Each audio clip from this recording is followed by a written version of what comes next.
আপনার গাড়ি, বাইক, স্কুটির অনেকগুলো চালান হয়েছে এবং আপনি সেগুলো কোনোটাই ক্লিয়ার করেননি। এখন ভাবছেন কি করব। তো আপনার জন্য বলে রাখি যে আপনি এই প্রত্যেকটা চালান লোক আদালতে ক্লিয়ার করতে পারেন। তাও আবার যতটা অ্যামাউন্টে চালান হয়েছে তার পুরোটা আপনাকে পে করতে হবে না, বরং অর্ধেক পেমেন্ট করলেই হবে। তো এর জন্য আপনাকে কি করতে হবে, যখনই আপনি আপনার গাড়ি, স্কুটি বা বাইকের জন্য চালান হয়েছে বলে কোনো নোটিশ পাচ্ছেন, তখনই আপনাকে খেয়াল রাখতে হবে কবে লোক আদালত হচ্ছে। তো পুরো ইন্ডিয়াতে একদিন লোক আদালত ফিক্স করা হয়, সামনেই 14ই ডিসেম্বর কিন্তু আবার লোক আদালত রয়েছে।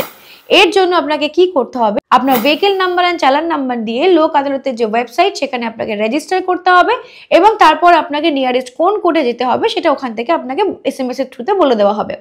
এরপরে আপনাকে কোর্টে যেতে হবে, যেদিনকে লোক আদালত বসছে সেদিন সেখানকার মেম্বারদের সাথে আপনার পুরো অ্যামাউন্টটাকে সেটেল করতে হবে। এই পুরো বিষয়টাতে আপনি যদি কনফিডেন্ট না হন তাহলে তুলে নিন আপনার ফোন এবং কল করুন নিয়ারেস্ট যে কোনো অ্যাডভোকেটকে। এই পুরো বিষয়টা অ্যাডভোকেটকে দিয়ে করানোই ভালো, যাতে করে আপনি ম্যাক্সিমাম কম অ্যামাউন্ট সেটেল করতে পারেন পে করার জন্য। এবং চাইলে আপনি আমাদের সঙ্গে যোগাযোগ করতে পারেন, আমাদের যোগাযোগের নাম্বার এখানে দেওয়া থাকলো।